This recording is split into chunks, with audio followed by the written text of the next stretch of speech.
ഞങ്ങൾ സൗത്ത് വെയിൽസിലെ ലക്ക എന്ന സ്ഥലത്തെ ഈ ചാപ്പലിൽ എത്തിയിരിക്കുകയാണ്. ഈ ചാപ്പൽ ഒരു സാധാരണ ചാപ്പൽ അല്ല.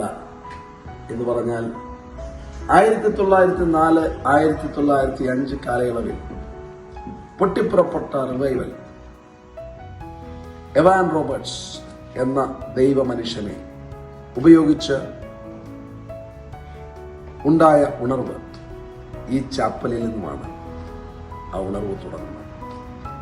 അതിന്റെ പശ്ചാത്തലം മനസ്സിലാക്കിയാൽ ചില പ്രധാനപ്പെട്ട കാര്യങ്ങൾ, നമ്മളെ ചിന്തിപ്പിക്കേണ്ട ചില കാര്യങ്ങൾ നമുക്ക് മനസ്സിലാകും. അദ്ദേഹം ഒരു കോൾ മൈനർ ആയിരുന്നു. കൽക്കരി ഖനിയിൽ ജോലി ചെയ്തിരുന്ന ഒരു മനുഷ്യനായിരുന്നു. 26 വയസ്സുള്ള യൗവനക്കാരൻ കൽക്കരി ഖനി തൊഴിലാളി തന്റെ ചില തീരുമാനങ്ങൾ താൻ തീരുമാനിച്ചു. ഞാൻ ദൈവത്തോട് വിശ്വസ്തനായിരിക്കും, ഞാൻ ദൈവവചനം ധ്യാനിക്കും, ഞാൻ പ്രാർത്ഥിക്കും, ഞാൻ വചനം പങ്കുവയ്ക്കും. താൻ ദൈവവചനം പഠിച്ചു. ഒരു ചെറിയ കൂട്ടം യൗവനക്കാരുമായി താൻ ഈ പ്രാർത്ഥനാ മുറിയിൽ ഒരു പ്രാർത്ഥന ആരംഭിക്കുകയാണ്. പ്രിയമുള്ളവരെ, ആ മനുഷ്യന്റെ പ്രാർത്ഥന ഒരു റിവൈവൽ. തന്റെ പ്രാർത്ഥനയായിരുന്നു 1,00,000 ആത്മാക്കൾ. 1,00,000 ആത്മാക്കൾ. കൽക്കരി ഖനി തൊഴിലാളികൾ അവർ പണി കഴിഞ്ഞ് മദ്യപിച്ച് വീട്ടിലെത്തുമ്പോൾ അവരുടെ ഭവനത്തിൽ ദാരിദ്ര്യം, കുഞ്ഞുങ്ങൾക്ക് ഭക്ഷണമില്ലാത്ത സ്ഥിതി. അവർ ഈ പ്രാർത്ഥനാ മുറിയിലേക്ക് വന്നു. ഒരു ഉണർവ് പൊട്ടിപ്പുറപ്പെട്ടു. പ്രിയമുള്ളവരെ, സാധാരണക്കാരെ ഉപയോഗിച്ച് അസാധാരണ കാര്യങ്ങൾ ദൈവം ചെയ്യിക്കുന്നത് അത് ദൈവത്താൽ സാധ്യമാണ്.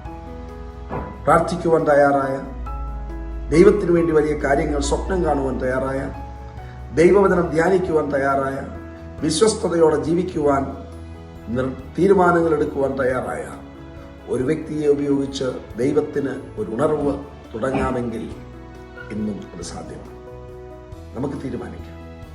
ഇത് 1904-5 കാലയളവിൽ ഇവിടെ നിന്നും എവാൻ റോബർട്ട്സ് എന്ന ദൈവപുരുഷൻ കത്തുകൾ അമേരിക്കയിലേക്ക് അയക്കുമായിരുന്നു.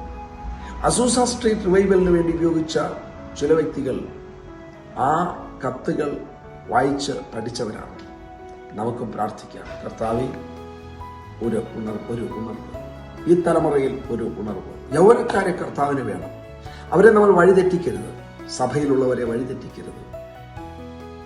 അവരെ നമ്മൾ ശരിയായ കാര്യങ്ങൾക്ക് വേണ്ടി പ്രോത്സാഹിപ്പിക്കണം. അവരെ ഉപയോഗിക്കാം ദൈവനാമ മഹത്വത്തിനു വേണ്ടി. ഈ തലമുറയിൽ ഒരു ഉണർവുണ്ടാകട്ടെ. ഭാരതത്തിൽ ഉണർവുണ്ടാകട്ടെ. യൂറോപ്പിൽ ഉണർവുണ്ടാകട്ടെ. ലോകത്താകമാനം ഒരു ഉണർവ് അതുണ്ടാകട്ടെ. അത് അത്യാവശ്യമാണ്. അത് വളരെ അത്യാവശ്യമാണ്. ആ ഉണർവുണ്ടായില്ലെങ്കിൽ ജനം നശിച്ചു പോകും.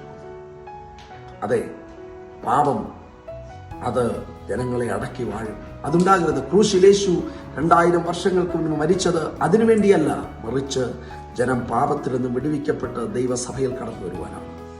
അത് സംഭവിക്കട്ടെ. താങ്കളും അതിന്റെ ഭാഗമാകേണ്ടയാളാണ്. ഒരു തരത്തിലല്ലെങ്കിൽ മറ്റൊരു തരത്തിൽ അതിനുവേണ്ടി ഒരു സമർപ്പണമാകട്ടെ.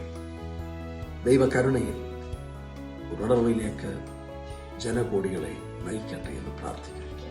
God bless you.